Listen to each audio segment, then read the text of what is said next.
Tamil cinema நேயர்களுக்கு அன்பு வணக்கம். Welcome to MT3. வணக்கம் பிரதர்ஸ் அண்ட் சிஸ்டர்ஸ். இந்த ஷோல டொவினோ தாமஸ், பாசில் ஜோசப் காம்போல ரிலீஸ் ஆயிருக்கிற அதிரடி அப்படிங்கிற மலையாள படத்துடைய அண்ட் லோக்கலான அண்ட் ஃப்ரெண்ட்லியான தமிழ் ரிவ்யூஸ் நம்ம பார்க்க போறோம். படம் தியேட்டர்ல பார்க்கலாமா வேணாமா அப்படிங்கிறத ரொம்ப சிம்பிளா பார்த்துலாம் வாங்க. இந்த படத்தினுடைய ஆன்லைன் ஸ்டோரி அப்படின்னு பார்த்தீங்கன்னா, நம்ம பாசில் ஜோசப் வந்து பார்த்தீங்கன்னா ஒரு பிடெக் காலேஜ் ஸ்டூடெண்ட்டா பல வருஷமா நின்று போன அவங்க காலேஜ் ஃபெஸ்டிவலை எப்படியாவது திரும்ப நடத்தணும் அப்படின்னு வெறியா இருக்காப்ல. எதுக்குன்னா அவங்க அண்ணனோட லைஃப்ல நடந்த ஒரு பழைய சம்பவத்துக்கு இது மூலமா ஒரு எண்டு கார்டு போடணும் அப்படின்னு நினைக்கிறாரு. இன்னொரு பக்கம் நம்ம டொவினோ தாமஸ் ஆளு பயங்கரமான லோக்கல் ரவுடியா இப்போ திருந்தி ஒரு மியூசிக்கல் கேங்ஸ்டரா ஆகணும்னு ஆசைப்பட்டு சுத்திட்டு இருக்காரு. காலேஜ் திருவிழா நடத்தணும்னு நினைக்கிற பாசிலுக்கும் டொவினோவுக்கும் நடுவில் ஒரு சின்ன ஈகோ கிளாஷ் ஆகுது.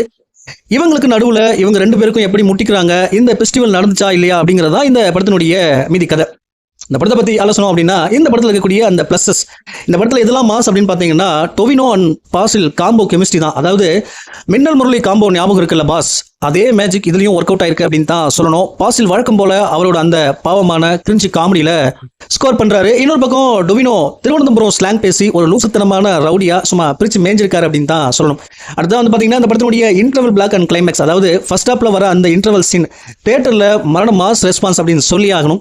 அதே மாதிரி கிளைமேக்ஸ்ல வர அந்த 15 நிமிஷம் செம கலர்ஃபுல் அண்ட் எனர்ஜெட்டிக்கா இருக்கு அப்படின்னு சொல்லி ஆகணும். அதே போல வினித் சீனிவாசனுடைய கேமியோ, படத்துடைய ரியல் 3D விசிடி இவங்க தான். அதாவது வினித் சீனிவாசன் மற்றும் ஷான் ரஹ்மான் ரெண்டு பேருமே அவங்களாகவே, அதாவது மெட்டா ஹியூமர் வந்து பண்ற அலுப்பு இருக்கு.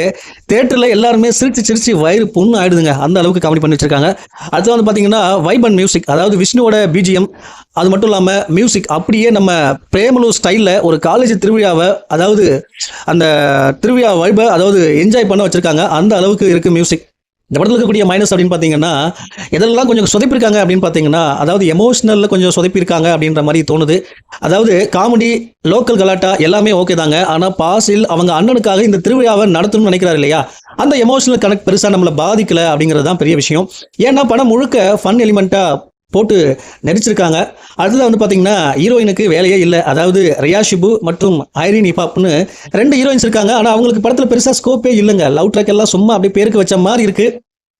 அடுத்ததான் வந்து பார்த்தீங்கன்னா, நம்ம ஜென் இசட், அதாவது படத்தில் நிறைய மீம்ஸ், இன்ஸ்டாகிராம் ஸ்டென்ஸ், மலையாள பாப் கலாச்சாரம் பற்றின இன்சைட் ஜோக்ஸ் இருக்கு. கேரளா மீம்ஸ் ஃபாலோ பண்ணுறவங்களுக்கு அது புரியும். மற்றவங்களுக்கு என்னடா சிரிக்கிறாங்க அப்படின்னு பிளாங்கா இருக்க சான்ஸ் இருக்கு. மொத்தத்தில் இந்த படத்தை பார்க்கலாமா வேணாமான்னு கேட்டிங்கன்னா, கண்டிப்பாக ஒரு தடவை தேட்டரில் போய் ஜாலியாக பார்க்கலாம் பாஸ். பெருசாக லாஜிக்கு, கதை, ஆழமான எமோஷன்லாம் எதிர்பார்க்காம வீக்கெண்டில் ஃப்ரெண்ட்ஸோடு சேர்ந்து சிரிச்சு என்ஜாய் பண்ணிட்டு வர ஒரு பக்கா தேட்டர் படம். ஜாலியாக போய் என்ஜாய் பண்ணி பாருங்க. இந்த படத்துக்கு MT3 கொடுக்குற ரேட்டிங் 5க்கு 3.5. அடுத்த மாசத்துல சந்திக்கிறேன். நன்றி, வணக்கம். இந்த வீடியோ உங்களுக்கு பிடிச்சிருந்தா மறக்காம லைக் பண்ணுங்க, ஷேர் பண்ணுங்க, சப்ஸ்கிரைப் பண்ணுங்க. Okay guys, bye by.